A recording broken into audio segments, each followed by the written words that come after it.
Tema 13. Delitos contra el patrimonio y el orden socioeconómico. Segunda parte. Defraudaciones. Primera parte. Estafa. Apartado 1. Tipo básico. Subapartado 1. Concepto. El artículo 248.1 dispone que cometen estafa los que con ánimo de lucro utilizaren engaño bastante para producir error en otro, introduciéndolo a realizar un acto de disposición en perjuicio propio o ajeno. Mediante una estafa, el sujeto activo del delito busca obtener algún tipo de beneficio económico ilícitamente sin tener que recurrir a actos de apoderamiento o sustracción como en los delitos de hurto o robo, para lo que se vale de diversas artimañas, tretas, argucias o ardides para conseguir engañar a su víctima, induciéndole a la realización de un acto de disposición patrimonial erróneo y perjudicial para sus intereses.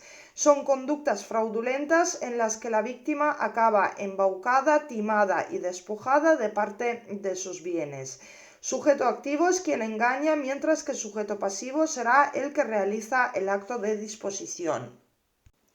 Subapartado 2. Penalidad. Tras la entrada en vigor de la Ley Orgánica 14/2022, las penas del delito de estafa se regulan en el artículo 248.2 de la siguiente manera. Son reos de estafa que serán castigados con la pena de prisión de 6 meses a 3 años.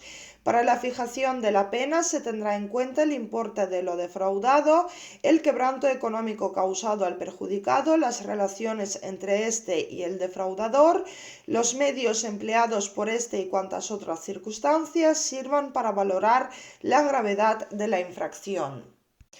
Para que se dé el tipo penal de la estafa, la cuantía de lo defraudado debe superar los 400 euros.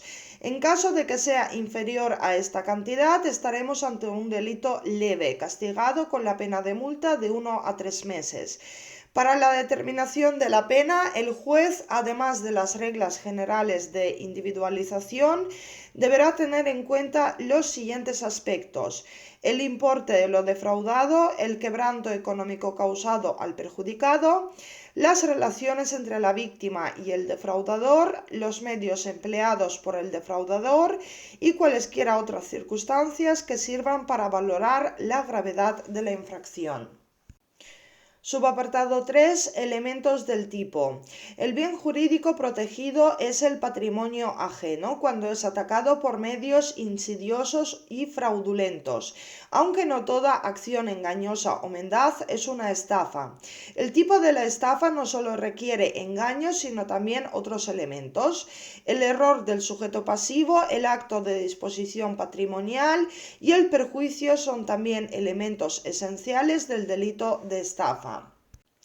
La jurisprudencia del Tribunal Supremo viene considerando que el delito de estafa requiere la utilización de un engaño previo bastante con ánimo de lucro por parte del autor del delito para generar un riesgo no permitido en el patrimonio de la víctima, que la acción sea adecuada, eficaz y suficiente para provocar un error esencial en el sujeto pasivo y que de tal acción tiene que derivarse un desplazamiento patrimonial realizado por el sujeto pasivo del engaño en perjuicio del bien jurídico que tutela la norma penal, perjuicio que ha de aparecer vinculado causalmente a la acción engañosa, materializándose en el mismo el riesgo ilícito que para el patrimonio de la víctima implica la acción engañosa del sujeto activo.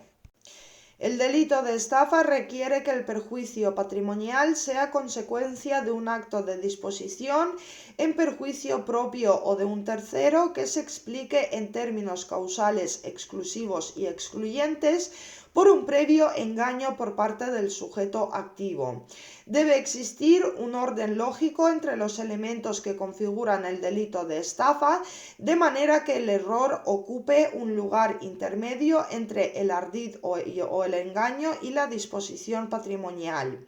La preexistencia del engaño y su cualificada eficacia causal para la obtención del desplazamiento patrimonial constituyen exigencias de tipicidad inexcusables. La ausencia de una u otra desplaza la intervención penal y obliga a acudir a las reglas civiles para la reparación del daño o del perjuicio causado. Como elementos configuradores del delito de estafa hay que enumerar 1. Engaño. Por engaño ha de considerarse cualquier representación distinta de la realidad a modo de simulación o disimulación capaz de inducir a error. Se equipara a artificio, trampa, ardid, astucia, treta, picardía, artimaña, mentira, etc. El engaño típico en el delito de estafa es aquel que genera un riesgo jurídicamente desaprobado para el bien jurídico tutelado y concretamente el idóneo o adecuado para provocar el error determinante de la injusta disminución del patrimonio ajeno. Al respecto existe abundadísima jurisprudencia que estima el delito de estafa en la presencia de un engaño como factor antecedente y causal de las consecuencias de carácter económico. La acción de engañar ha de ser anterior o concurrente a la ejecución de los hechos y tener suficiente entidad como para producir error en el sujeto pasivo.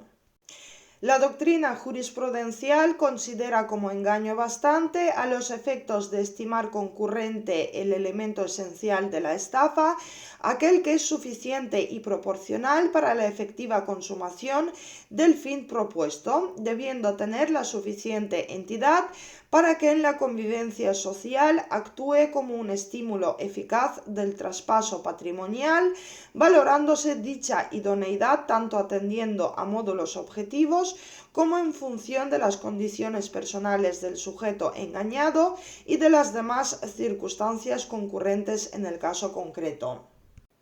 La maniobra defraudatoria ha de revestir apariencia de realidad y seriedad suficiente para engañar a personas de mediana perspicacia y diligencia, complementándose la idoneidad abstracta con la suficiencia en el específico supuesto contemplado. Por ello, no habrá engaño si las maniobras del sujeto activo, por burdas o exageradas, son fácilmente detectables y desenmascaradas por cualquier persona, o sea, ciudadano medio. Tampoco resultan punibles las falsas figuraciones o conclusiones a que se puede llegar sin mediar inducción, esto es, por propia iniciativa, o bien conociendo y aceptando de antemano el contenido falsario de la representación, mendicidad engañosa, solicitud de préstamos incobrables, quiromantes, etc. El Tribunal Supremo ha sostenido que la idoneidad típica del engaño debe ser analizada atendiendo a un doble criterio: objetivo, que atiende a la idoneidad para engañar a un agente medio en ese sector del tráfico, y subjetivo, que determina dicha idoneidad atendiendo a las concretas características personales de la víctima. En un primer momento, la jurisprudencia vinculaba la idoneidad y suficiencia del engaño a la adopción por el sujeto pasivo de exigibles medidas de autoprotección, en orden a descubrir el fraude mediante una conducta diligente. Por ejemplo, consultando los registros públicos. Planteamiento ya superado por nuestra jurisprudencia, pues en donde ha de ponerse el acento es propiamente en la actividad del agente, más que en la propia precaución de la víctima. Esto se llama teoría de la autoprotección. En el delito de estafa no puede desplazarse la comisión delictiva al análisis de las condiciones precautorias tomadas por la víctima, pues la neutralización de la actuación engañosa del sujeto activo mediante una diligente actuación del perjudicado no neutraliza el delito, tan solo impide el resultado consumativo, quedando alojado su comportamiento en la tentativa, no en la atipicidad, pues el engaño sí se ha desplegado.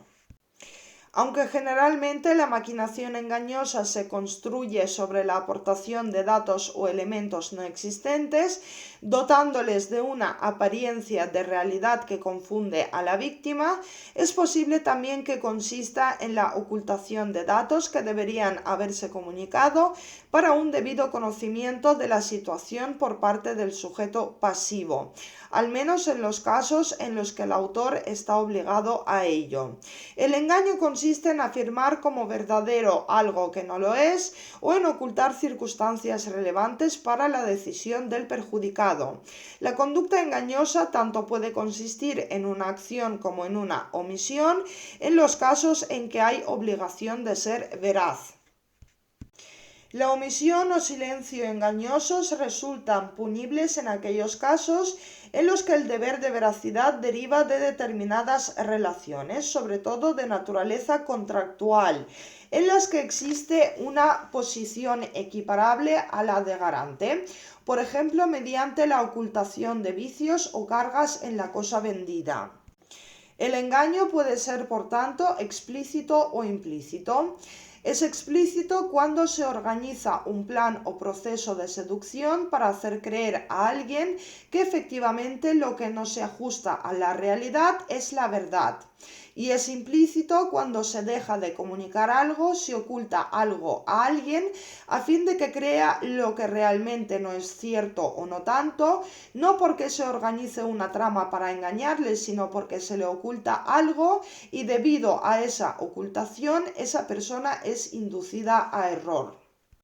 En otras ocasiones se deduce de la presencia de los denominados actos concluyentes, tales como el polizonaje consistente en viajar sin billete, o bien en la estafa de hospedaje, en el que el sujeto activo demanda la prestación de servicios bajo apariencia de una solvencia de la que se carece. La relevancia penal de la denominada estafa de polizonaje es una cuestión debatida en la doctrina científica y en las resoluciones de los tribunales, aunque la doctrina del Tribunal Supremo sobre la tipicidad de la estafa de polizonaje es clara y reiterada, considerando que el engaño se comete mediante el acceso al medio de transporte público utilizado aparentando haber adquirido previamente el billete o título que habilita para viajar en él.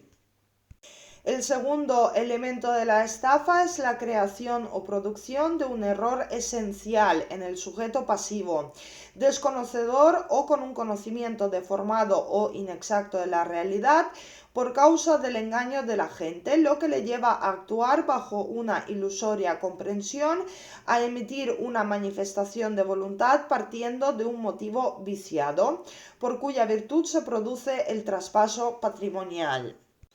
El tercer elemento es el acto de disposición patrimonial. La consumación de la estafa requiere un desplazamiento patrimonial de la víctima al estafador o a un tercero, producto de una actuación directa del propio afectado, consecuencia del error experimentado y, en definitiva, del engaño. Este dato de la disposición voluntaria, aunque viciada de los bienes, diferencia la estafa de los demás delitos de enriquecimiento. En este caso no es preciso despojar el patrimonio ajeno para tomarlos, como sería en caso del hurto, ni para apoderarse, como es el caso del robo de los bienes ajenos, porque es la propia víctima quien los entrega. Cuarto elemento de la estafa es la relación de causalidad entre el engaño y el desplazamiento patrimonial. Los elementos de la estafa deben darse de manera concatenada, es decir, con relación causal.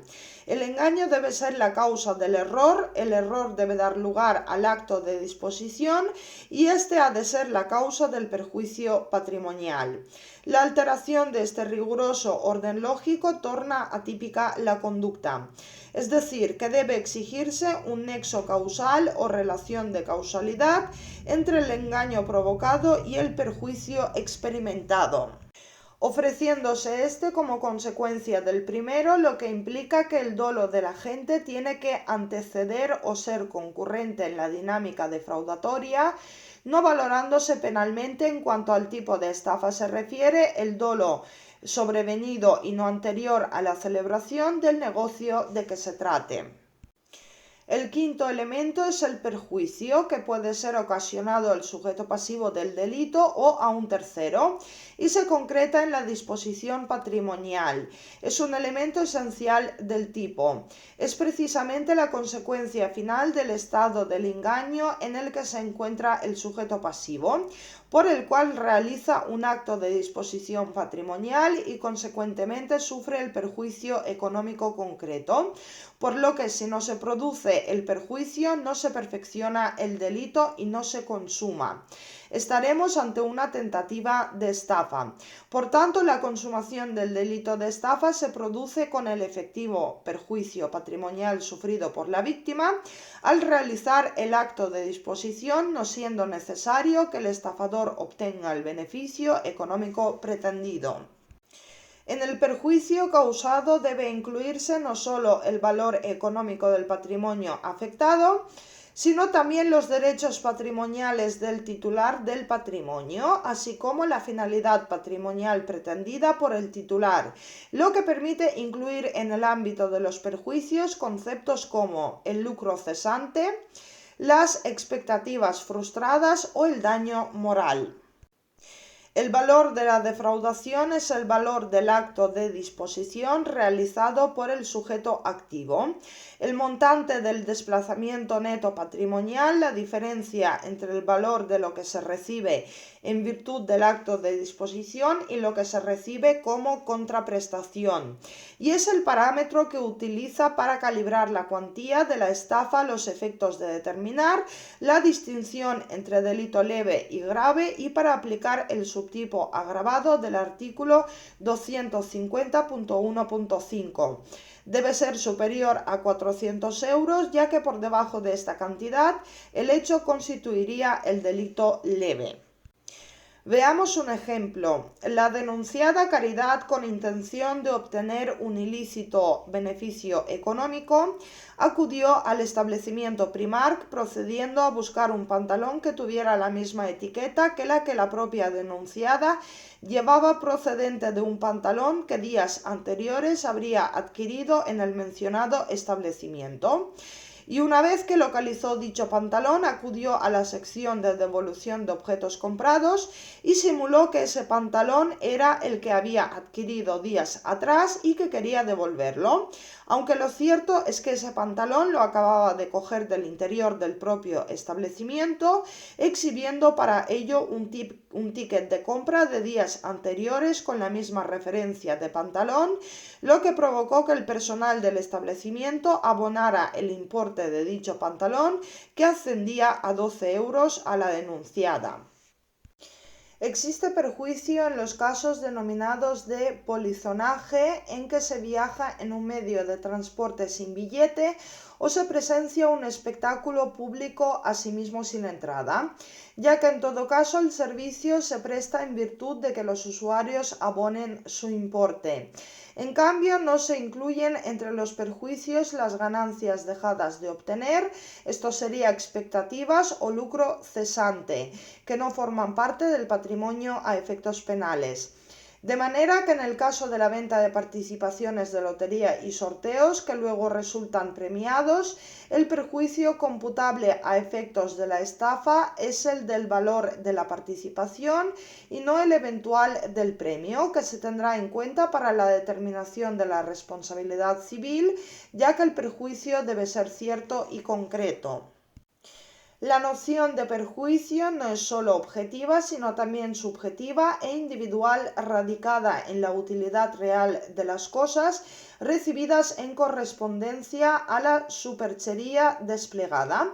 Por ejemplo, se encarga un modelo de coche y se le entrega a otro. Se compra un libro y se entrega el libro solicitado, pero en un idioma distinto, etc. Cabe que varios episodios de estafa conformen una estafa continuada, por lo que en principio serían varios delitos leves de estafa del artículo 249.2, por efecto de la continuidad delictiva apreciada, en la medida que las cantidades sumadas superen los 400 euros, reconduce esas conductas al supuesto básico del artículo 249.1. Y el último elemento de la estafa es el ánimo de lucro como elemento subjetivo del injusto, consistente en obtener cualquier tipo de ventaja, beneficio o utilidad, tanto para el autor del delito como para un tercero. El ánimo de lucro como elemento subjetivo del injusto, junto al dolo general de engañar, forma la estructura subjetiva del delito de estafa.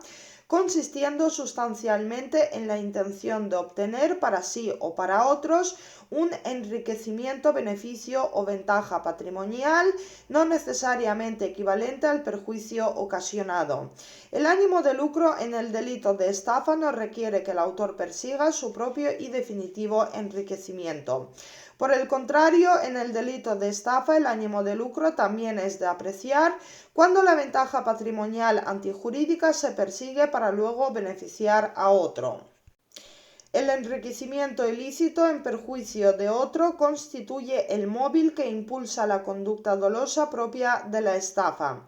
Solo cabe el dolo directo, no siendo suficiente ni el dolo eventual, ni por supuesto las conductas imprudentes.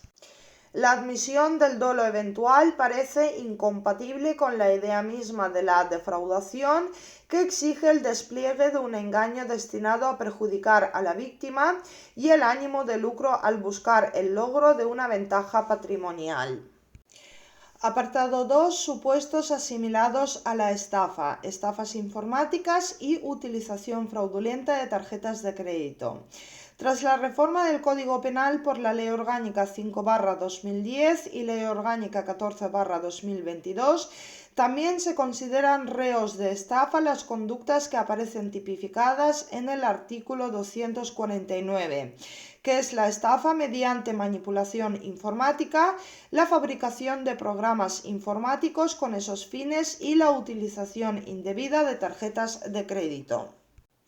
Subapartado 1. Estafas informáticas. Según el artículo 249.1, los que con ánimo de lucro, obstaculizando o interfiriendo indebidamente en el funcionamiento de un sistema de información o introduciendo, alterando, borrando, transmitiendo o suprimiendo indebidamente datos informáticos o valiéndose de cualquier otra manipulación informática o artificio semejante, consigan una transferencia no consentida de cualquier activo patrimonial en perjuicio de otro.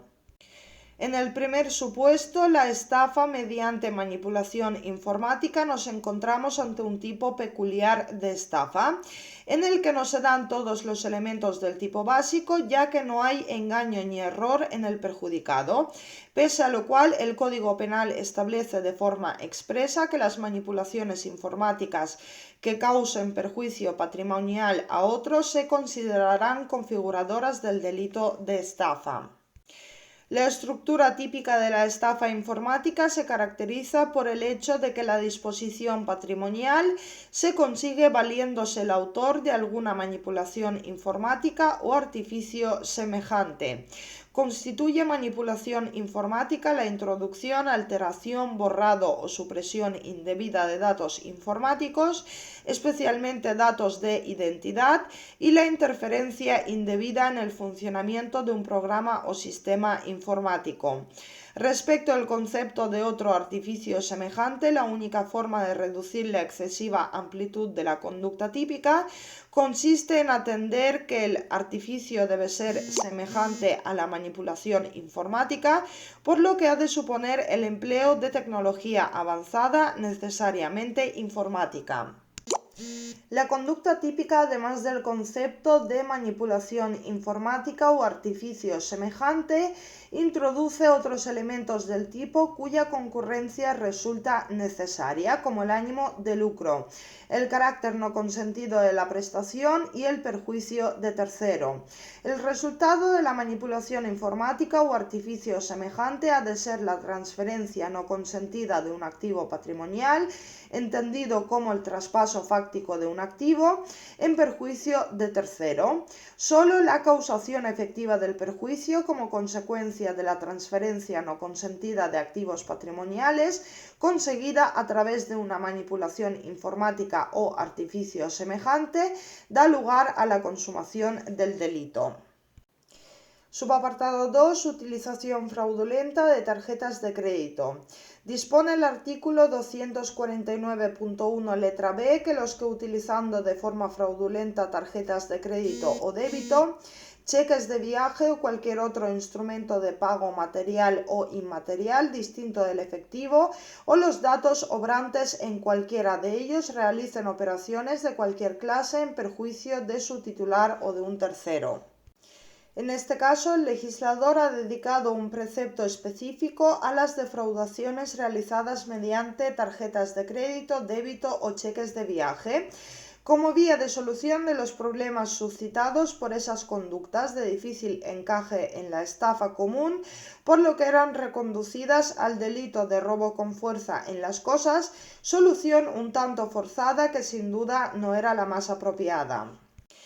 Por lo que se refiere al objeto material de los comportamientos típicos, cabe reparar en que el artículo 241.1 letra B menciona las tarjetas de crédito o débito o cheques de viaje o cualquier otro instrumento de pago material o inmaterial distinto del efectivo. Referencia final a cualquier otro instrumento que pueda utilizarse como medio de pago, incorporada tras la reforma de 2022, por lo que ahora sí que pueden incluirse en el artículo 249 medios de pago que dudosamente caben en el concepto de tarjetas de crédito o débito, como las tarjetas de centros comerciales, las de transporte o las de teléfono, así como los cheques, talones, letras de cambio, etc.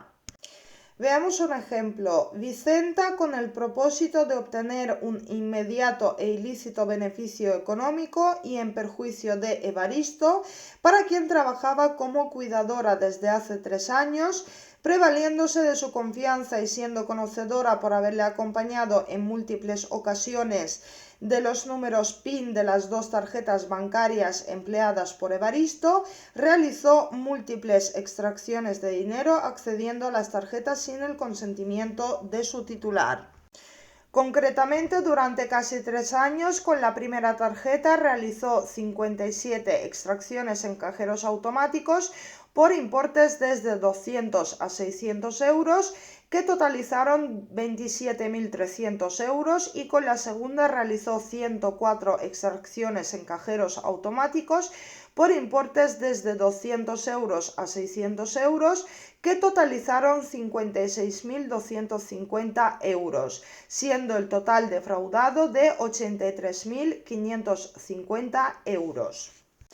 La utilización de una tarjeta perdida por el titular u obtenida por un medio constitutivo de infracción penal, por ejemplo una falsificación, para extraer dinero de un cajero automático se considera ya sin ningún género de dudas estafa informática del artículo 249, al existir una manipulación del sistema informático, pues se utilizan los datos reales del verdadero titular sin su consentimiento. Subapartado 3. Actos preparatorios. Con la misma pena prevista en el apartado anterior, serán castigados a los que fabricaren, importaren, obtuvieren, poseyeren, transportaren, comercializaren o de otro modo facilitaren a terceros dispositivos, instrumentos o datos o programas informáticos o cualquier otro medio diseñado o adoptado específicamente para la comisión de las estafas previstas en este artículo.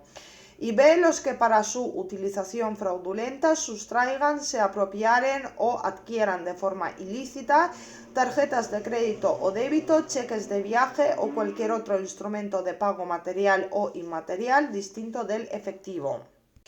El legislador impone la misma pena a los que fabricaren, introdujeren, poseyeren o facilitaren programas informáticos específicamente destinados a la comisión de las estafas informáticas, comportamientos que no constituyen estafa ni en sentido propio ni en sentido figurado o analógico, adelantando así la protección penal del patrimonio en todos aquellos casos en los que se intervengan programas informáticos cuya utilidad sea facilitar la comisión de estos delitos.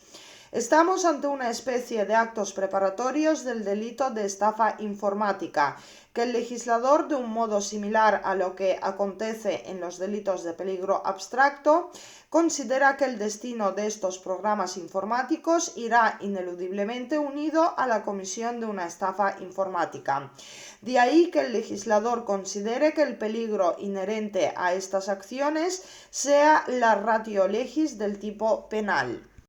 Igualmente, se considera que la sustracción, apropiación, robo o adquisición ilegal de tarjetas de crédito o débito, cheques de viaje o cualquier otro instrumento de pago material o inmaterial distinto del efectivo se castigarán con la misma pena establecida para los autores del delito de estafa, cuando estas conductas, constitutivas por sí mismas de delitos leves de hurto o de robo, se lleven a cabo con la finalidad de ser utilizadas fraudulentamente.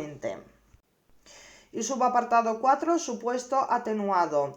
Dispone el artículo 249.3 que se impondrá la pena en su mitad inferior a los que para su utilización fraudulenta y sabiendo que fueron obtenidos ilícitamente, posean, adquieran, transfieran, distribuyan o pongan a disposición de terceros tarjetas de crédito o débito, cheques de viaje o cualesquiera otros instrumentos de pago materiales o inmateriales distintos del efectivo.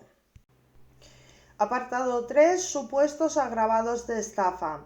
En el artículo 250.1 se recogen 8 circunstancias que en el caso de concurrir elevarán la pena del delito de estafa a prisión de 1 a 6 años y multa de 6 a 12 meses. No es posible, desde una interpretación extensiva en contra reo, un doble salto penológico desde el delito leve a la modalidad agravada. Las circunstancias agravantes primera, tercera, cuarta y sexta coinciden sustancialmente con las circunstancias que agravan el delito del hurto del artículo 235, por lo que para evitar repeticiones innecesarias nos remitimos a su explicación centrándonos en las circunstancias agravatorias reguladas ex novo para el delito de estafa. 1. Que recaiga sobre cosas de primera necesidad, viviendas u otros bienes de reconocida utilidad social. 2. Que se perpetre abusando de firma de otro o sustrayendo, ocultando o inutilizando en todo o en parte algún proceso, expediente, protocolo o documento público u oficial de cualquier clase. La segunda circunstancia agravante del artículo 250 comprende dos formas agravadas diferenciadas: el abuso de firma de otro y los obstáculos empleados para impedir el uso de cierta documentación relevante.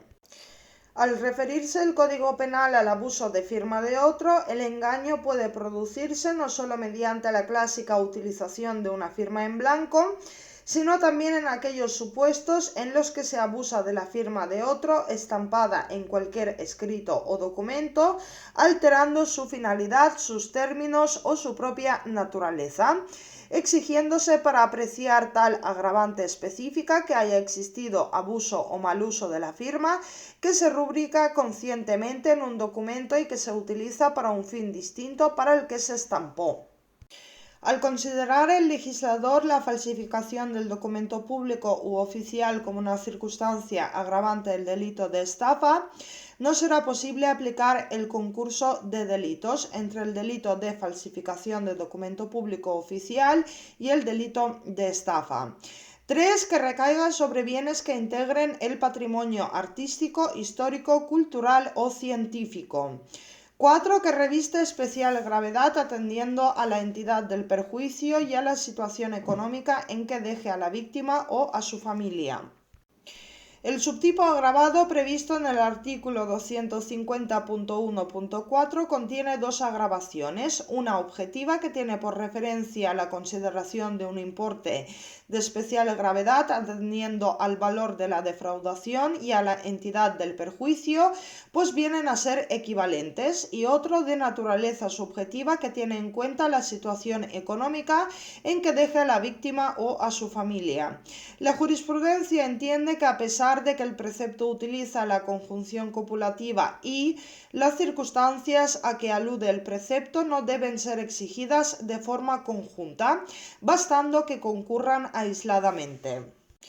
El fundamento de la segunda agravación estriba en el desvalor del resultado, es decir, la precariedad de la situación en que se deja a la víctima como consecuencia del daño patrimonial. No implica que el perjudicado deba quedar en la indigencia y penuria económica absoluta, bastando la realidad de una situación patrimonial difícil o insegura, debiendo abarcar el dolo del sujeto activo, el desamparo económico en que va a quedar el ofendido como consecuencia de su actuación. Veamos un ejemplo. Se apreció el agravante porque como consecuencia de la estafa el perjudicado hubo de solicitar un préstamo para hacer frente a la situación creada, lo que acentuó su difícil situación financiera, porque a causa de la estafa la modesta situación del perjudicado se deterioró gravemente y traspasó el umbral de la pobreza, o porque las cantidades entregadas por los perjudicados constituían los ahorros de toda su vida, lo que les ha hecho subsistir en una situación de gran precariedad. 5. Cuando el valor de la defraudación supere los 50.000 euros o afecte a un elevado número de personas. A diferencia de otras circunstancias agravantes en las que el legislador se limita a mencionar como condición agravatoria la notoriedad o importancia del valor económico del delito, dejando en manos de los jueces y tribunales la fijación de la cuantía que opere a modo de límite entre el tipo básico y el supuesto agravado, en esta ocasión ha considerado conveniente establecer una cantidad legalmente estipulada que se ha fijado en 50.000 euros. Según la jurisprudencia, el delito continuado no excluye la agravante de los hechos que individualmente componen la continuidad delictiva. Es decir, que si en algunos de los hechos concurre una circunstancia agravante, esta debe ser considerada como agravante de todo el delito continuado, aunque en otros hechos no haya concurrido la agravante. En estos casos será además aplicable, dada la continuidad delictiva, el artículo 74 del Código Penal, pero solo en su apartado segundo. Se añade asimismo una referencia a los supuestos en los que el delito se comete de un modo que llega a afectar a un elevado número de personas. 6. Que se cometa con abuso de las relaciones personales existentes entre víctima y defraudador o aproveche su credibilidad empresarial o profesional. Recoge dos especificaciones de un genérico abuso de confianza caracterizadas por la naturaleza de la fuente que provoca la confianza quebrantada. De una parte, la credibilidad empresarial o profesional del sujeto activo, que de este modo se aprovecha precisamente de la confianza que a la víctima produce su aparente capacidad y buen hacer como profesional o como empresario. Y de otra parte, el abuso de las relaciones personales existentes entre ambos. La aplicación del subtipo agravado por el abuso de relaciones personales o profesionales del artículo 250.1.6 queda reservada para aquellos supuestos en los que, además de quebrantar una confianza genérica subyacente en todo hecho típico de esta naturaleza, se realice la acción típica desde una situación de mayor confianza o de mayor credibilidad que caracteriza determinadas relaciones previas y ajenas a las relaciones subyacentes. En definitiva, un plus que otorga mayor gravedad al quebrantamiento de confianza implícito en delitos de este tipo, pues en caso contrario, tal quebrantamiento se encontraría ordinariamente inserto en todo comportamiento delictivo calificable como estafa. Caracteriza esta agravante la concurrencia de cualidades del sujeto activo cuya consideración en el mundo de las relaciones profesionales o empresariales harían explicable la reducción de las prevenciones normales de cualquier víctima potencial frente a una estrategia engañosa. La confianza de la que se abusa y la lealtad que se quebranta deben estar acreditadas. pudiendo corresponder a especiales relaciones profesionales, familiares, de amistad, compañerismo y equivalentes, si bien han de ser objeto de interpretación restrictiva, reservándose su apreciación para los casos en los que, verificada esa especial relación entre agente y víctima, se aprecie manifiestamente un atropello a la fidelidad con la que se contaba, junto al engaño característico del delito de estafa, de existir alguna situación anterior y ajena a los actos defraudatorios en sí mismos considerados, de la que abuse o se aproveche el sujeto activo para la comisión de tal delito. Veamos un ejemplo del timo del nazareno, en el que el timador, conocido como el nazareno, se gana primero la confianza de la empresa proveedora haciendo algunos pequeños pedidos que paga rápidamente, ofreciendo como fachada representar a una empresa de apariencia solvente y de reconocido prestigio, para lo que aporta todos los documentos necesarios convenientemente falsificados y se presenta con trajes impecables, un coche caro, etc. Una vez generada la confianza en la víctima, el nazareno realiza un encargo de mucho más valor, que paga esta vez de forma aplazada con letras de cambio o pagarés. Una vez recibido el producto, el nazareno revende la mercancía y desaparece sin abonar la cantidad pactada. 7. Que se cometa estafa procesal. Incurren en la misma los que en un procedimiento judicial de cualquier clase manipularen las pruebas en que pretendieran fundar sus alegaciones o emplearen otro fraude procesal análogo, provocando error en el juez o tribunal y llevándole a dictar una resolución que perjudique los intereses económicos de la otra parte o de un tercero. El fundamento de la estafa procesal reside en el hecho de que el engañado y el perjudicado son personas distintas. El engañado es el juez y el perjudicado la parte contraria o un tercero. La es la perpetrada en un procedimiento judicial en que el destinatario del ardid es el juez de ese proceso, a quien se busca engañar con el fin de obtener una sentencia fundada en la falsedad probatoria que favorezca a una parte en detrimento de los intereses económicos de la otra parte o de un tercero. El juez engañado actúa como instrumento del fraude que a través suyo comete la parte en régimen de autoría mediata.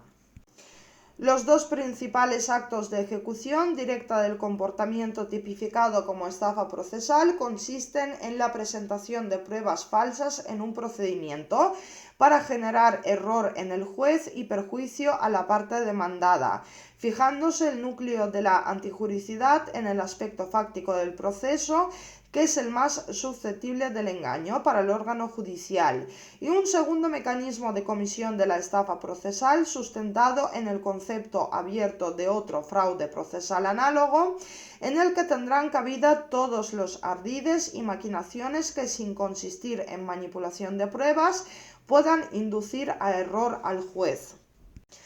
Y por último, 8. Que al delinquir el culpable hubiera sido condenado ejecutoriamente al menos por 3 delitos comprendidos en este capítulo. No se tendrán en cuenta antecedentes cancelados o que debieran serlo. La reforma del Código Penal por la Ley Orgánica 1/2015 incorpora una agravación de la pena que hace referencia a los supuestos de multirreincidencia. La figura agravada del artículo 250.1.8 utiliza la reincidencia como único soporte para configurar un tipo agravado sin contar con un nuevo supuesto conductual que legitime la cualificación, de modo que, según entiende la jurisprudencia, no podrá conformarse sobre previas condenas por delitos leves que quedan excluidos en la formulación de la agravante genérica de reincidencia. Y en cuanto al supuesto especial de agravación, según el artículo 250.2, si concurrieran las circunstancias incluidas en los numerales cuarto, quinto, sexto o séptimo, con la del numeral primero del apartado anterior, se impondrán las penas de prisión de 4 a 8 años y multa de 12 a 24 meses. La misma pena se impondrá cuando el valor de la defraudación supere los 250.000 euros. Apartado 4. Delitos de estafa impropia. En el artículo 251 se regulan 3 diferentes comportamientos calificados como estafas impropias, a los que por razones históricas el Código Penal otorga un contenido diferenciador del delito de estafa común o propio. El artículo 251 regula de forma autónoma los siguientes supuestos de estafa, castigándolos con la pena de prisión de 1 a 4 años. El primer supuesto es la enajenación, gravamen o arriendo de bienes ajenos, estableciendo que quien atribuyéndose falsamente sobre una cosa mueble o inmueble facultad de disposición de la que carece, bien por no haberla tenido nunca, bien por haberla ya ejercitado, la enajenare, gravare o arrendare a otro en perjuicio de éste o de un tercero. La doctrina jurisprudencial afirma que el delito que prevé el artículo 251.1 es una modalidad específica de estafa que se caracteriza por una modalidad concreta de engaño, consistente en aparentar frente al perjudicado una facultad de disposición de la que se carece sobre el bien mueble o inmueble que se enajena, grava o arrienda. Los requisitos son que el sujeto activo no tenga facultad de disposición de la que carece, bien por no haberla tenido nunca, bien por haberla ya ejercitado. Pese a ello, enajene, esto es vender, grave, esto es hipotecar o arriende, bienes muebles o inmuebles. Ocasione con su conducta un perjuicio al sujeto pasivo o a un tercero. El tipo objetivo requiere que el sujeto se atribuya sobre un bien facultades de las que carece y que realice en perjuicio de tercero alguno de los actos de disposición.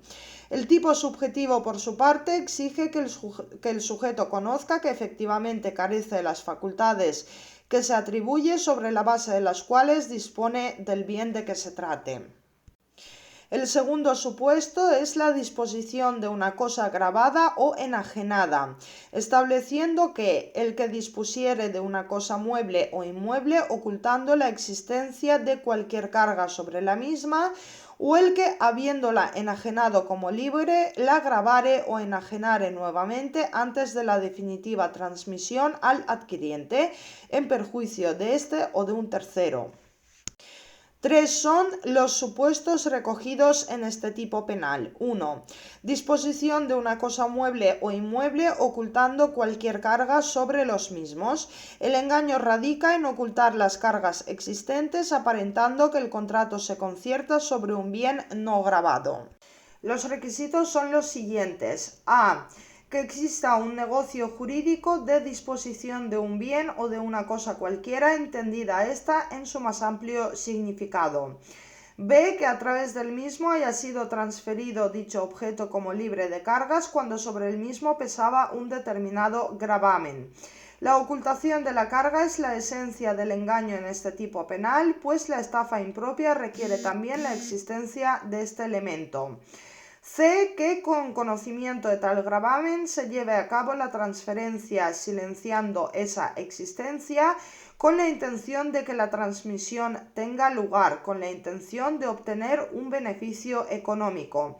Y D. Que como consecuencia de todo ello se produzca un perjuicio o daño patrimonial al adquiriente o a un tercero. 2. Enajenación de una cosa como libre y gravada antes de la definitiva transmisión. Es un supuesto muy parecido al anterior, aunque en este caso, en el momento de la venta, el bien se encuentra libre de cargas, pero el vendedor establece alguna en el tiempo que va desde la venta a la transmisión definitiva. Y 3. La doble venta. Antes de la definitiva transmisión al adquiriente, la vende también a otra persona. La modalidad de doble venta precisa inexcusablemente del dolo del engaño consistente en esta modalidad en la conciencia del acusado de que el bien mueble o inmueble que se vende a un tercero ya ha sido enajenado con anterioridad a otra persona.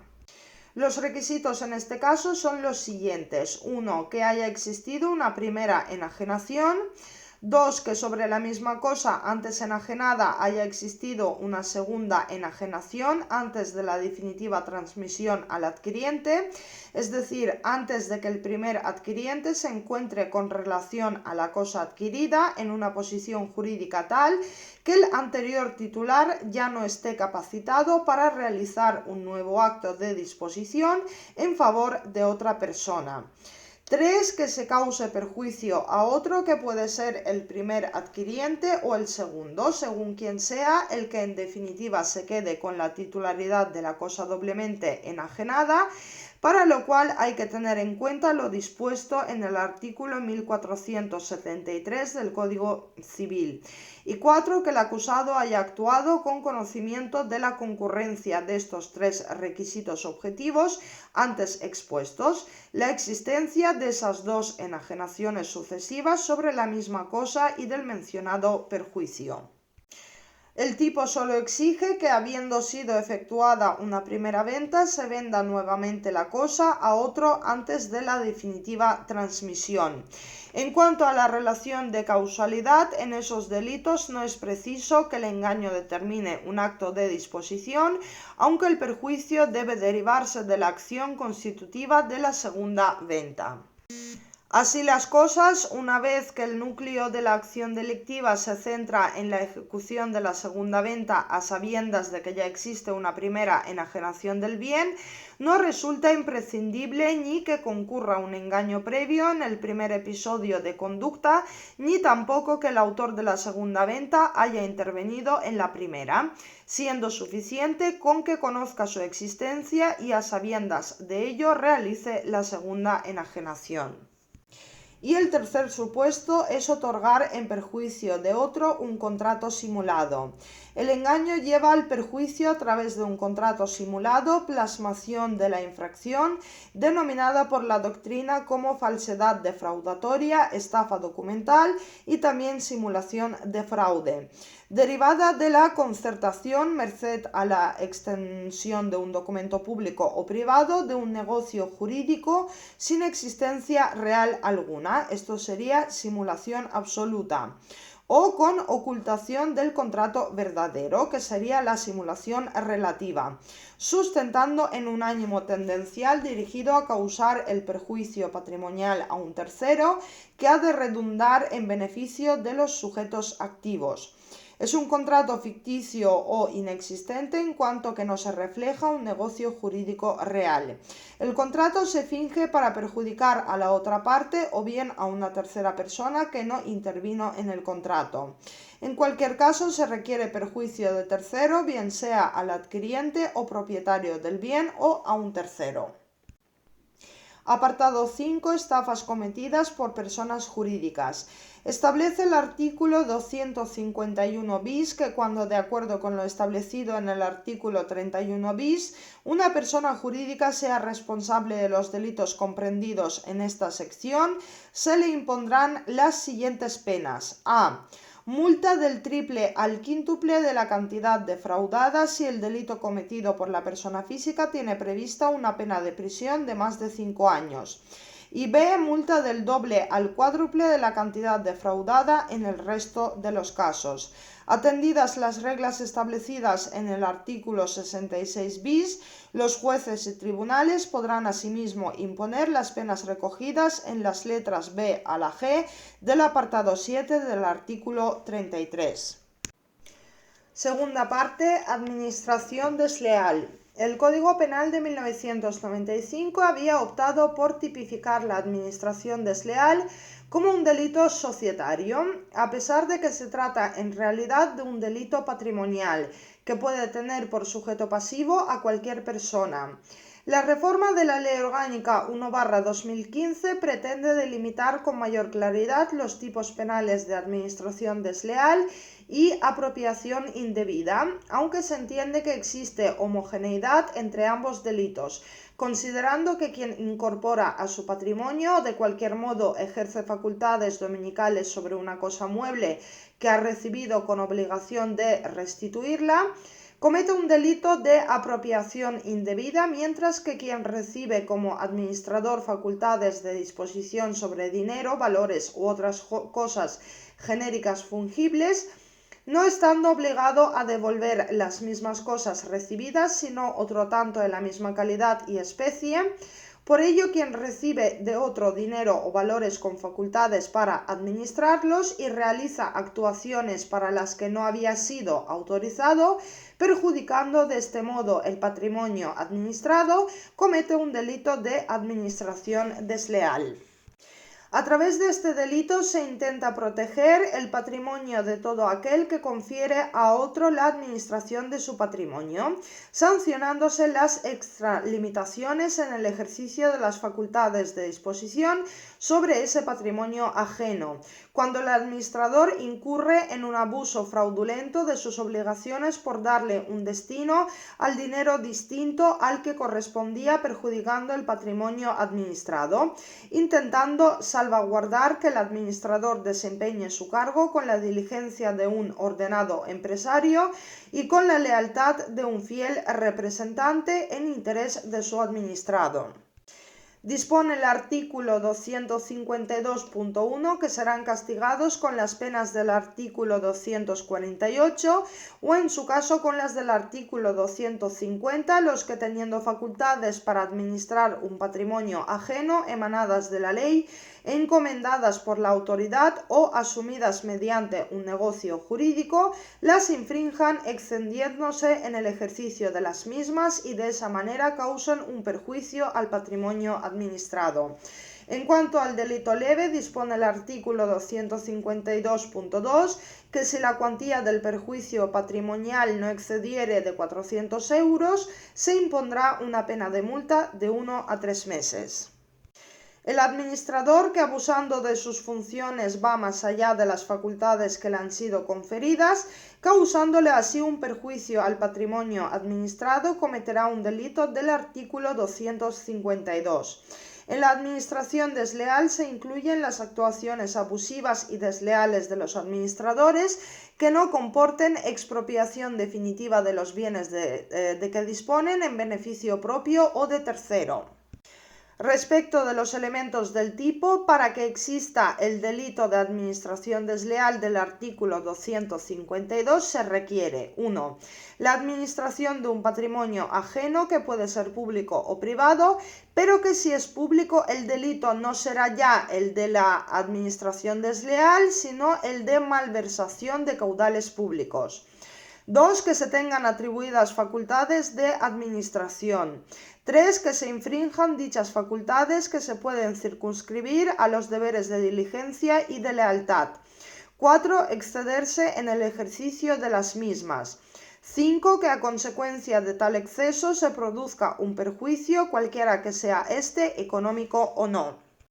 El concepto de perjuicio es amplio, incluyendo todo tipo de perjuicios, tales como la disminución patrimonial, la frustración de un incremento patrimonial o la adjudicación de un patrimonio no autorizado o contrario a los intereses del administrado. El perjuicio típico no es el mero menoscabo del patrimonio, sino el menoscabo imputable a una conducta típica. Esto implica que los actos de gestión que ex ante se puedan considerar económicamente racionales son atípicos. El sujeto activo del delito de administración desleal será quien ostente las facultades de administración del patrimonio ajeno de carácter privado emanadas de la ley, encomendadas por una autoridad o porque así se haya acordado en base a un negocio jurídico. Se considera que el artículo 252 contempla un delito doloso, como se deriva de la palabra excederse, que requiere, por la propia significación etimológica de la palabra, una cierta intencionalidad, lo que excluiría las conductas imprudentes, pero no el dolo eventual. Dentro del tipo penal del artículo 252 cabe cualquier clase de exceso, con tal de que se aprecie una vulneración grave de los deberes del administrador, principalmente de lealtad y diligencia, y claro está, un perjuicio económico derivado de tal vulneración que no se limita a los perjuicios de índole económico, sino a los de cualquier naturaleza, no siendo necesario que se pruebe el enriquecimiento ilícito del sujeto activo, sino únicamente el perjuicio patrimonial del administrado como consecuencia de la gestión desleal infractora de los deberes de fidelidad inherentes a su función. Es decir, el tipo no conlleva necesariamente el animus rem sibi habendi, aunque tampoco lo excluya, sino que solo precisa el dolo genérico, que equivale al conocimiento y consentimiento del perjuicio que se ocasiona al sujeto pasivo del delito. En cuanto a la penalidad, el legislador en este delito y en el de apropiación indebida ha optado por sancionarlo con las penas del artículo 248, que castiga el tipo básico del delito de estafa, y del artículo 250, donde establece la pena a imponer en los supuestos de estafas agravadas, lo que implica que, aunque no se regule expresamente, el delito de administración desleal puede ver agravada la pena cuando concurra alguno de los supuestos agravados de estafa del artículo 250. Lo mismo sucede en el delito de apropiación indebida. Tercera parte, apropiación indebida. Tras la reforma del Código Penal por la Ley Orgánica 1/2015, la rúbrica de la sección segunda del capítulo sexto del título octavo del libro segundo pasó a denominarse de la administración desleal, creándose una sección segunda bis en el mismo capítulo para integrar los delitos de apropiación indebida bajo la rúbrica de la apropiación indebida.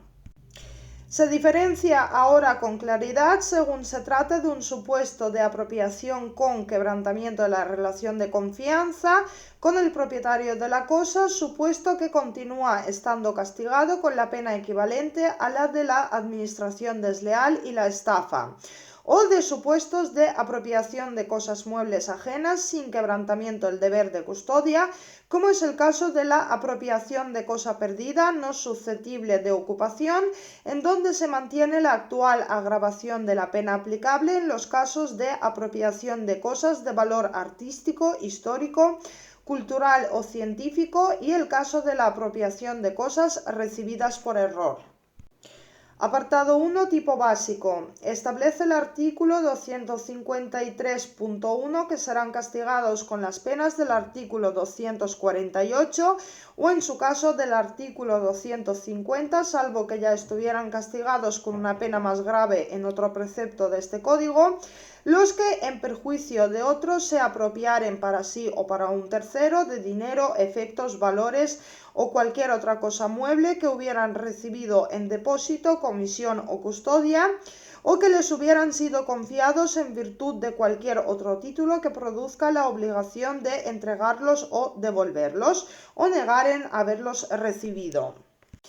Quien incorpora su patrimonio o de cualquier modo ejerce facultades dominicales sobre una cosa mueble que ha recibido con obligación de restituirla, comete un delito de apropiación indebida. Resulta el significado de la palabra apropiación como acto en virtud del cual una persona hace suya una cosa, incorporándola a su patrimonio con intención de usar o disponer de ella como dueño y con ánimo de no restituirla. La redacción de la figura del delito de apropiación indebida parece entender la apropiación como un simple hacer suyo, independiente de la forma en que se haga, distinguiendo del sustraer, que implica una acción positiva de obtener lo que antes no era suyo, característica del hurto o el robo. La estructura típica del delito de apropiación indebida requiere la concurrencia de los siguientes elementos. 1. Haber recibido dinero, efectos, valores o cualquier otra cosa mueble. Se caracterizan tales objetos por un valor patrimonial susceptible de que el sujeto activo del delito pueda realizar un acto calificable de apropiación o distracción. Sistema de números apertus a modo de ejemplo. Así como en el hurto la conducta consumativa consiste en el hecho de conseguir el sujeto apoderarse de la cosa sustrayéndola a quien la detentaba, y en la esfera se obtiene la entrega del objeto mediante engaño, la apropiación indebida se significa por el hecho de que el autor se apropia de una cosa cuya posesión tenía legítimamente. Es pues la previa posesión de la cosa en el sujeto activo el presupuesto básico del delito de apropiación indebida. 2. Dichos efectos tienen que haberse recibido en depósito, comisión o custodia o por otro título que produzca obligación de entregarlos o devolverlos. En la apropiación indebida, el sujeto activo ha recibido previamente la cosa en virtud de alguno de los títulos que le obligan a devolverla, lo que lo convierte en un delito especial, de modo que no puede cometer apropiación indebida cualquiera, solo puede ser autor del delito quien haya recibido la cosa o el dinero por alguno de los títulos que se relacionan. Los extraños a la relación pueden intervenir como partícipes para lo que es imprescindible que determinen al autor material, en caso de la inducción, o que realicen una aportación relevante a la ejecución, sea esta necesaria en caso de cooperador necesario o de menor entidad en caso de complicidad. Desde esta perspectiva, autor es el que infringe el deber de comisión, custodia o depósito. Los términos depósito, comisión o custodia son empleados por el Código a modo de ejemplo, siendo lo determinante a efectos de calificar el título el hecho de que éste obligue al sujeto a la entrega o devolución de la cosa, de ahí que la doctrina jurisprudencial y científica considere que la dicción literal del tipo penal, que es depósito, comisión o custodia, no puede ser considerada como una redacción de numerus clausus, puesto que el legislador no hace más que mencionar los títulos posesorios más habituales, terminando su dicción en una cláusula abierta por la que expresamente se contempla cualquier otro que genere la obligación de entregarlo o devolverlo. En este sentido, la jurisprudencia ha declarado el carácter de numerus apertus del precepto en el que caben, dado el carácter abierto de la fórmula, aquellas relaciones jurídicas de carácter complejo y atípico que no encajan en ninguna de las categorías concretas por la ley o el uso civil o mercantil, sin otro requisito que el exigido en la norma penal, esto es, que se origine una obligación de entregar o devolver.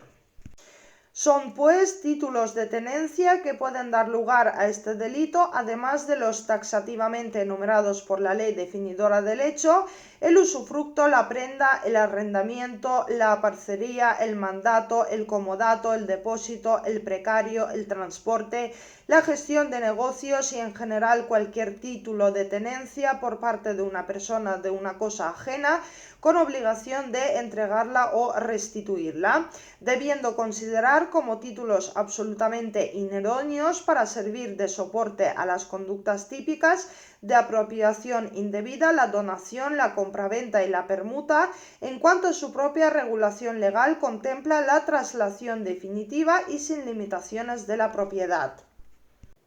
Al ser necesario que la posesión del bien se haya recibido mediante algún título que produzca obligación de entregarlos o devolverlos, no es suficiente la mera tenencia o detentación a modo de servidor de la posesión ajena, en cuyo caso el apoderamiento constituiría el delito de hurto. Por ejemplo, caso del cajero respecto al dinero que maneja en el banco. Y el tercer elemento de la apropiación indebida es la negativa de haberla recibido, que el sujeto activo realice la conducta de apropiación del objeto típico que se producirá cuando aquel hace suya la cosa que debiera entregar o devolver con ánimo de incorporarla a su patrimonio. Del mismo modo que la estafa requiere un engaño precedente, no deja de verse en la apropiación indebida un engaño posterior al negar en ocasiones la recepción de aquello que debe devolverse. El negar haber recibido una cosa que se recibió por un título que obligaba a devolverla supone la apropiación de la misma, y quien así se manifiesta pone de relieve el ánimo de hacer suya la cosa. 4. Ánimo de lucro y perjuicio de tercero. Expresamente declara la enumeración típica del artículo 253 el carácter de delito de lesión de la modalidad definida en la misma, al comenzar por exigir que la apropiación se verifique en perjuicio de otro. Ello implica la exigencia de la producción de un daño efectivo, no bastando un daño potencial que tan solo daría lugar a un delito de apropiación indebida en grado de tentativa.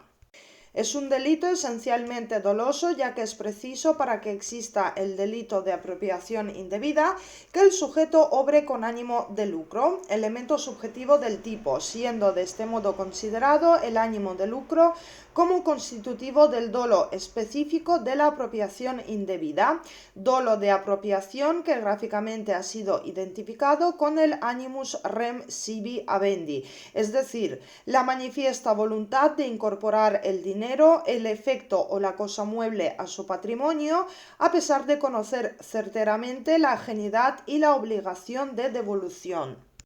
Veamos un ejemplo. Los acusados eran administradores mancomunados de una sociedad mercantil. En 2008, un cliente transfirió a la cuenta de la entidad mercantil citada la cantidad de 99.000 euros destinados a la cancelación de hipotecas por varias fincas adquiridas en fechas anteriores. Los acusados Borja y Carlos no destinaron la mencionada cantidad a la cancelación de la hipoteca, sino que se apropiaron de la misma. Quinto elemento es que la cuantía de lo apropiado exceda de los 400 euros. Si la cuantía de lo apropiado no excediere de 400 euros, se impondrá una pena de multa de 1 a 3 meses.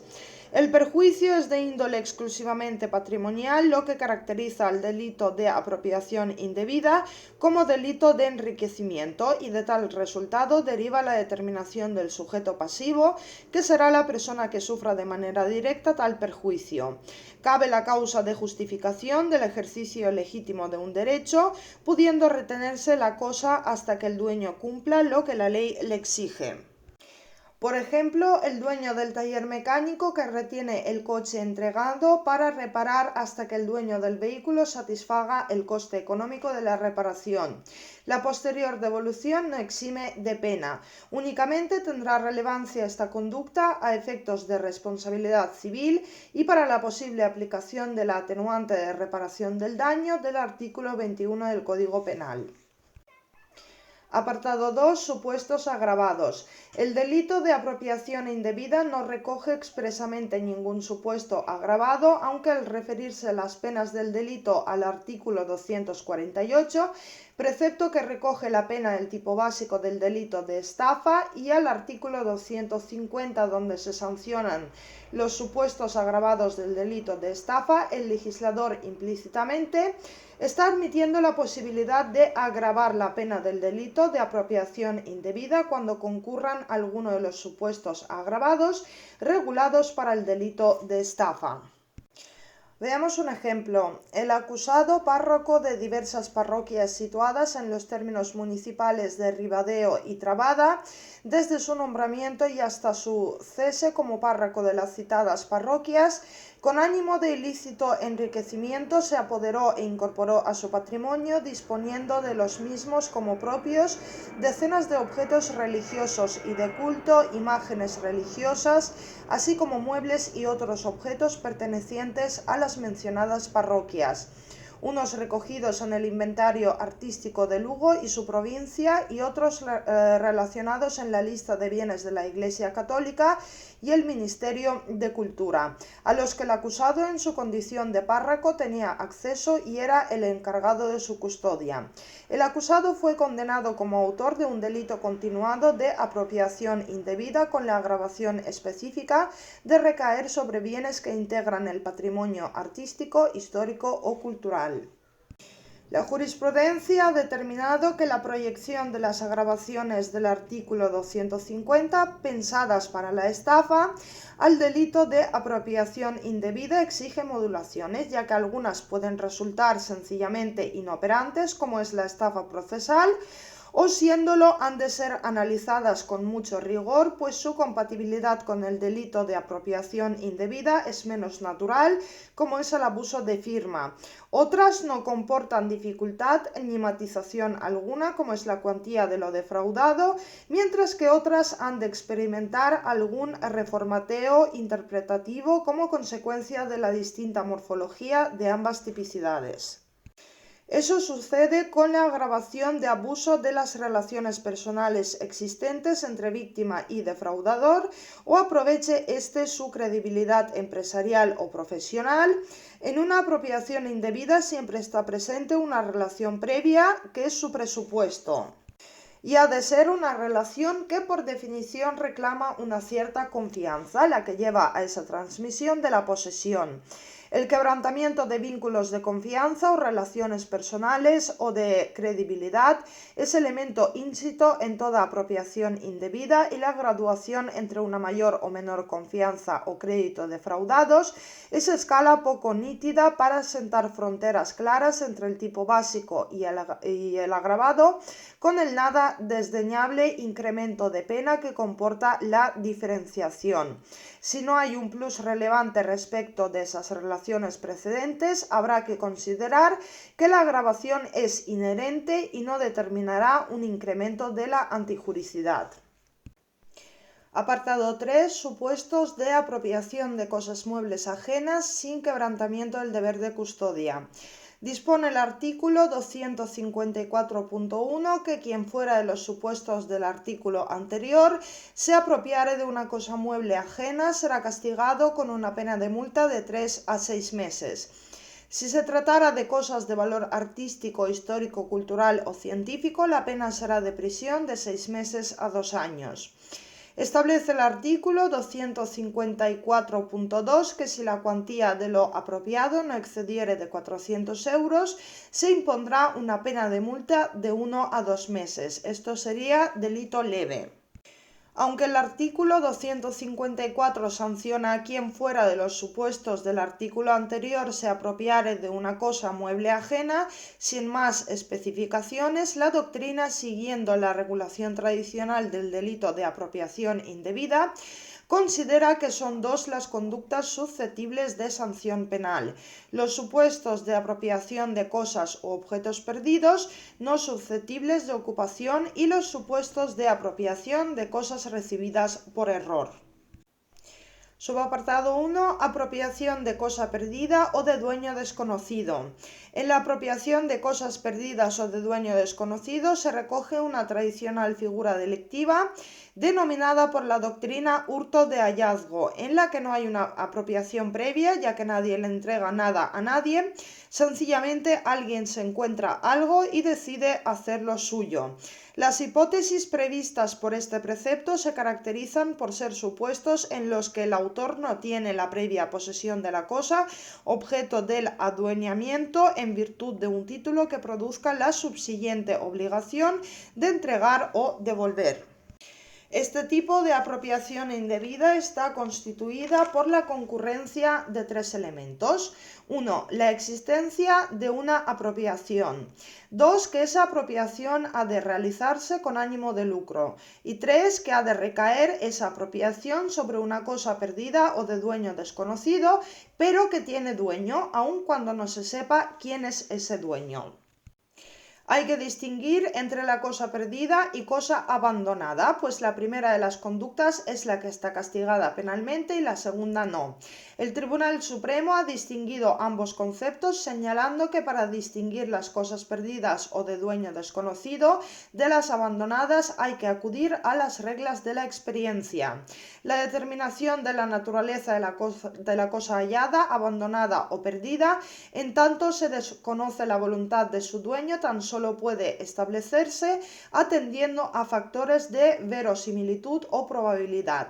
En suma, a consideraciones que rigen el tráfico social de las cosas, siendo el criterio jurídico con el que se determina si una cosa está o no bajo el poder de otro el del concepto cotidiano de la vida social. En este sentido, una cosa debe reputarse perdida cuando por su naturaleza u ostensible valor no sea creíble que hubiera sido abandonada por su dueño. Veamos varios ejemplos. El primero ha resultado acreditado y así se declara que una tarde del mes de julio de 2018, Coral se apropió de un teléfono móvil marca Huawei valorado en 614 euros, propiedad de Ernesto, que se encontró en un parque de Coslada. Teléfono que portaba la tarjeta SIM del propietario y que pudo abrir, así como ver fotografías y datos guardados en dicho terminal del propietario del mismo. A pesar de que era evidente que el teléfono tenía propietario y que no estaba abandonado, quitó la tarjeta SIM, lo reseteó y lo utilizó para su beneficio propio. Coral fue condenada como autora responsable de delito de apropiación indebida. Y segundo ejemplo, resulta probado y así se declara que sobre las 6 de la tarde del día 26 de octubre de 2019, Rodrigo dejó olvidado en el aparcamiento de Faunía un carrito de bebé y una bolsa con enseres de niños marchándose del lugar. Minutos después, Moisés cogió el carrito y la bolsa, los metió en el maletero de su coche y se marchó. Los efectos fueron tasados pericialmente en el importe de 395 euros y devueltos en su integridad por el denunciado al ser identificado por la policía y citado para tomarle declaración. Moisés fue condenado como autor de un delito leve de apropiación indebida. En este caso no existe entrega previa de la cosa cuya tenencia se obtiene por el hecho del hallazgo, si bien que con la obligación de consignarla inmediatamente en poder del alcalde de la localidad en donde se hubiera verificado, en los términos y a los efectos previstos en los artículos 615 y siguientes del Código Civil. La conducta que se reprocha en este tipo penal no se centra tanto en el hallazgo de la cosa, sino en la no devolución de la cosa perdida, hallada, haciéndola definitivamente suya. En este precepto hay que incluir también la figura del tesoro oculto regulado en el artículo 352 del Código Civil. Y supuesto agravado es si se tratara de cosas de valor artístico, histórico, cultural o científico, la pena será de prisión de 6 meses a 2 años. Subapartado 2. Apropiación de cosa recibida por error. La otra variante es la apropiación de cosa mueble recibida por error del transmitente, regulada en el artículo 254. El artículo 1895 del Código Civil establece que cuando se recibe alguna cosa que no había derecho a cobrar y que por error ha sido indebidamente entregada, surge la obligación de restituirla.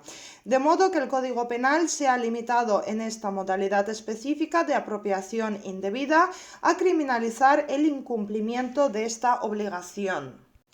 La conducta típica requiere como presupuesto previo la recepción indebida por parte del sujeto activo de un dinero o cosa mueble debido a un error del transmitente, quien combinado a devolver lo recibido erróneamente niega haber recibido el dinero o cosa mueble o comprobado el error no proceder a su devolución, momento en el que se consuma el delito.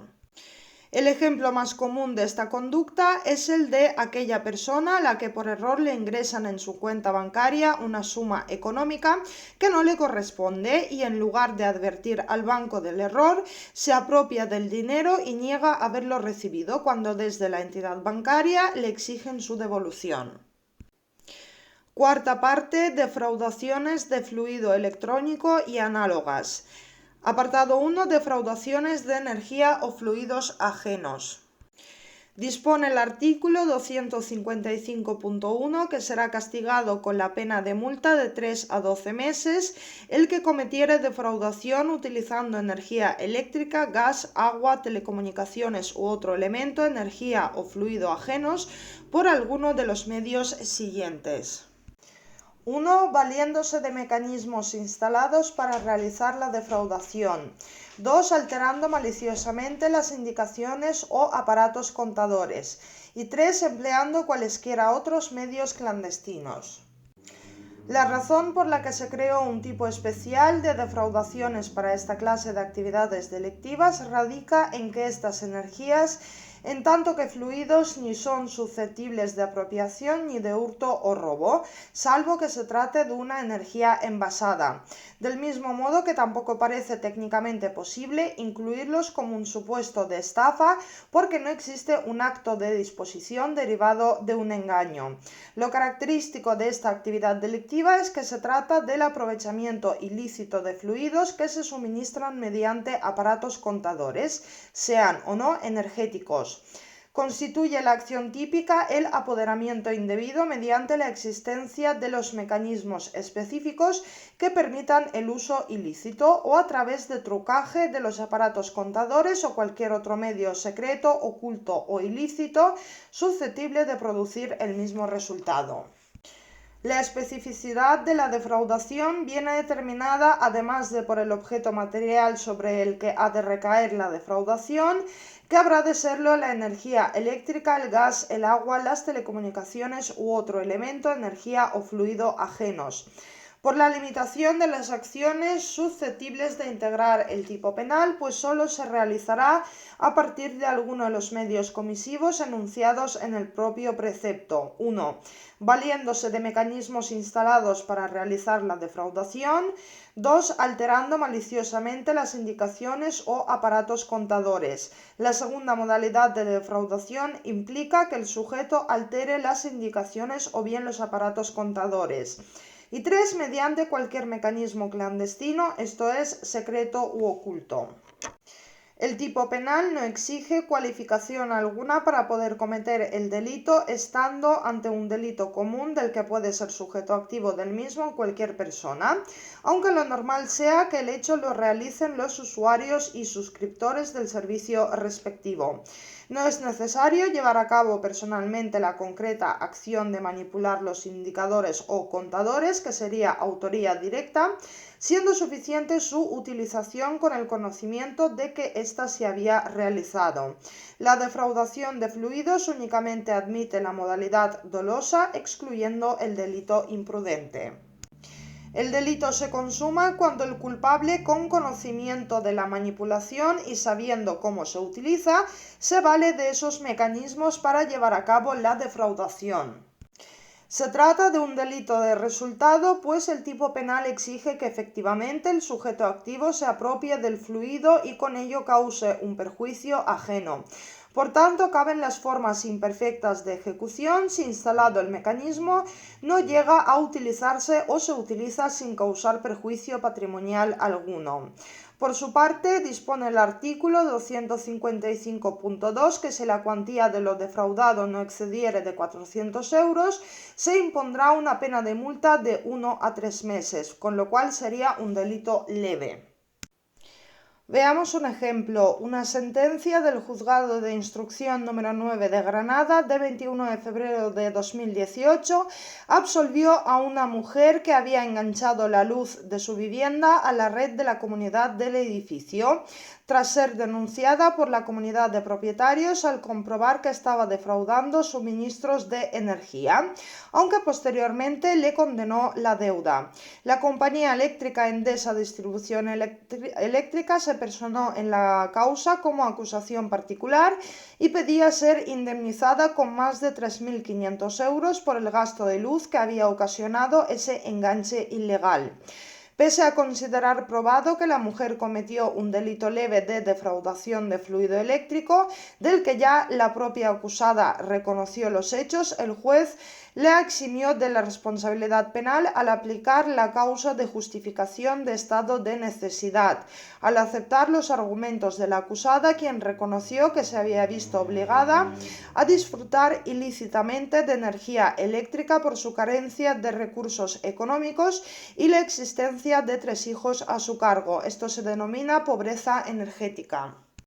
Respecto del concurso de delitos con la estafa, en este tipo penal como en la estafa existe un ánimo de lucro, pudiendo también acontecer una manipulación informática o artificio semejante en la modalidad comisiva. En estos casos la conducta es una modalidad de estafa, pues implica la utilización de un artificio por el que se consigue la transferencia no consentida de un activo patrimonial en perjuicio de las empresas suministradoras. Ahora bien, al encontrarnos ante un concurso de normas por el principio de especialidad, se aplica la norma más específica, que es el artículo 255.3 del Código Penal, pero en todo caso se trata de infracciones penales homogéneas, pues las defraudaciones de energías, fluidos y telecomunicaciones son en definitiva formas impropias del delito de estafa. Apartado 2. Utilización de terminales de telecomunicación. El artículo 256.1 castiga con la pena de multa de 3 a 12 meses al que hiciere uso de cualquier equipo terminal de telecomunicación sin consentimiento de su titular y causando a éste un perjuicio económico. Este tipo fue introducido en el Código Penal para prohibir aquellas conductas de uso no autorizado de teléfono ajeno con producción del correspondiente gasto para su titular. Lo que se sanciona es el uso del equipo terminal de telecomunicación y no la conexión a la terminal, actividad ilícita que está prevista en el artículo anterior. Sujeto activo puede serlo cualquier persona, mientras que el sujeto pasivo será el titular del equipo. Los requisitos exigidos en el tipo penal son: 1. La utilización de un terminal de telecomunicación, teléfono, fax, correo electrónico, etc. 2. Falta de consentimiento por parte de su titular para esa utilización. 3. Un perjuicio económico en cantidad superior a 400 euros. Y 4. Un elemento subjetivo que comprende la falta de consentimiento del titular y el perjuicio económico para el mismo. Se precisa la acreditación del perjuicio porque constituye un elemento del tipo del injusto. El uso abusivo no autorizado o ilegítimo del equipo sin perjuicio aprobado no perfecciona este delito. Perjuicio que ha de ser superior a 400 euros, de modo que si la cuantía del perjuicio causado no excediere de 400 euros, se impondrá una pena de multa de 1 a 3 meses por la comisión de un delito leve. Y terminamos el tema con los ejercicios de autoevaluación. Primera pregunta. Juan y Pepe, consumados timadores, consiguen que Eustaquio les entregue una suma de 350 euros mediante el conocido timo de la estampita. Los hechos constituyen, y la respuesta es, un delito leve de estafa. Segunda pregunta. A entrega 60.000 euros a B, tras una conversación en la que B, angustiado, le confiesa que de no someterse a una operación quirúrgica en Estados Unidos en el plazo de un mes, su vida corre grave peligro. B utiliza el dinero entregado por A en el pago de un préstamo hipotecario para evitar perder el inmueble en el que reside. Califique la conducta de B. La respuesta sería estafa agravada. Y la última pregunta. La persona que altera maliciosamente el aparato contador de la luz para pagar menos comete un delito de... Y la respuesta es defraudación de fluido eléctrico.